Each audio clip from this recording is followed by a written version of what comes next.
ایک बीबी हुजूर की बारगाह में आई, उसने आके हुजूर की खिदमत आली मर्तबत में अर्ज की, हुजूर मैं जब भी आती हूँ कुर्ता यही पहनना होता है आपने, या रसूल अल्लाह सल्लल्लाहु अलैहि वसल्लम, और इसको तो इतने पैबंद लगे हैं कि गिने नहीं जाते, तो हुजूर अगर इजाजत दे तो एक कुर्ता ना बनवा लूँ आपके लिए। तो हुजूर ने फरमाया बनवा ले। वो बीबी कुर्ता बनवा के लाई, उसने बड़ी मोहब्बत से बनाया। उस जमाने में जो कोई नक्शो निगार होते थे उसने सजाए अपने अंदाज में, अब उसने प्यार से बनाया, मोहब्बत से बनाया, ये भी बातें सही है। तो महबूब पाक की बारगाह में ला के थाल में पेश किया। हुजूर की बारगाह में थाल में, कुछ बंदे ज्यादा नेक हो जाते हैं, सामने वाले को परहेजगारी का मशवरा देते हैं, कहते किसी को कोई शय न लिया करो। तो मैंने कहा अगर हुजूर ले लें तो तलब करना मना है, लेकिन कबूल करना तो मेरे मुस्तफ़ा का तरीका है। तो भाई ये हमें ना उतना ही नेक बनाओ जितना मेरे रसूल ने हमें बनाया है। दो कदम आगे बढ़ के कुछ लोग मशवरे देते हैं, ये मशवरा दुरुस्त नहीं। नबी पाक ने फरमाया तू किसी से तलब न कर, लेकिन अगर कोई तेरी तरफ तोहफा बढ़ाए तो उसे कबूल कर, मोहब्बत में इजाफा होगा। जब हुजूर कबूल करते हैं जो कायनात को बांटते हैं, तो फिर तो दूसरे पे कैसे पाबंदी लगा सकता है। मेरे रसूल करीम अलैहिस्सलाम को उसने पेश किया, का हुजूर कबूल कर लें, हुजूर ने कबूल किया। अब हुजूर उसका चेहरा देखने लगे, मुस्कुरा के फरमाया तेरा दिल करता होगा मैं पहन के भी दिखाऊं, बेखबर हो जो गुलामों से वो आका क्या है, तेरा दिल कर रहा होगा पहन के दिखाऊं। तो कहा हुजूर दिल यही करता है, मैं ठहर मैं पहन के आया। कुर्बान जाए, क्या अंदाजे। अच्छा ये सबका नसीब भी नहीं, ये तबरक लेना, बरकत लेना, लेके आना, ये सब का नसीब नबी करीम अलैहिस्सलाम ने कहा तू ठहर मैं पहन के आया। हुजूर अंदर तशरीफ ले गए, थोड़ी देर के बाद पहन के आए। उस खातून को इतनी खुशी हुई कि उसकी आंखों में आंसू ही आ गए, कहने लगी देखो मेरा नसीब, मैं बना के लाई हूं, मुस्तफा ने कबूल फरमाया।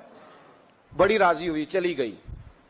हजरत साल बिन साद कहते हैं करीब एक सहाबी खड़े थे, और शारहीन ने लिखा है मामूली आदमी नहीं, हजरत अब्दुल रहमान इब्ने औफ थे, सहाबा में सबसे अमीर आदमी। अल्लाहु अकबर, जरा लुत्फ देखिएगा।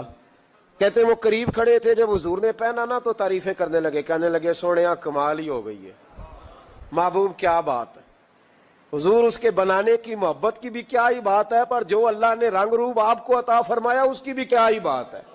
या रसूलल्लाह इतना प्यारा लग रहा है, इतना प्यारा। जब कोई ज्यादा तारीफ करी ना तो तारीफ करने वालों की भी अपनी अपनी नीयतें होती है ना। जब ज्यादा ही तारीफ की तो हुजूर ने फरमाया तुझे पसंद आ गया दे दूं। या रसूलल्लाह बड़ा, तो फरमाया चाहिए, कहा हुजूर मेहरबानी हो जाए तो क्या ही बात है। सरकार अंदर गए, वो पुराना कुर्ता दोबारा पहना, और मेरे रसूल पाक अलैहिस्सलाम ने उस कुर्ते को उतारा। बुखारी पढ़ रहा हूं, और नबी पाक ने ला के दिया, फरमाया चल यार वो भी राजी हो गई या तू भी राजी हो जा, तो दोनों ही राजी हो जाए। वो भी राजी होके गई, तू भी राजी होके जा। उसको दिया, हुजूर चले गए।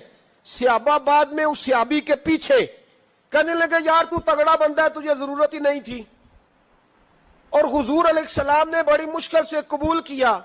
हुजूर तो किसी की तरफ तवज्जो ही नहीं करते, तलब ही नहीं करते, और अगर आज हुजूर ने कबूल किया और इतना प्यारा लगा तो तुझसे बर्दाश्त ही नहीं हुआ।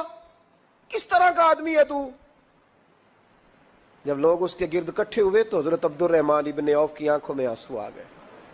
कहने लगे मेरे भोले दोस्तों तुम्हें गलती लग गई, तुम्हारा क्या ख्याल है मैंने वलीमे पे पहनने के लिए लिया है, तुम्हारा क्या ख्याल है शादी की दावत में पहनूंगा, तुम क्या समझते हो ईद वाले दिन पहनूंगा। और गोया अपनी दाढ़ी को पकड़ लिया, कहने लगे देखो बाल सफेद हो रहे हैं, फल पक रहा है, गुनाहगार बड़ा हूं, अगरचे बदर में भी गया हूं, ओहद में भी तलवार उठाई है, माल भी दिया है, हर जगह गया हूं, पर किसी अमल पर भरोसा नहीं। ये कुर्ता हुजूर के जिस्म से लग गया है, अब इसे संभाल के रखूंगा, और मरते वक्त वसीयत करूंगा घर वालों को कि जब मैं मरूं ना तो इस कुर्ते में मुझे कफन पहना दे।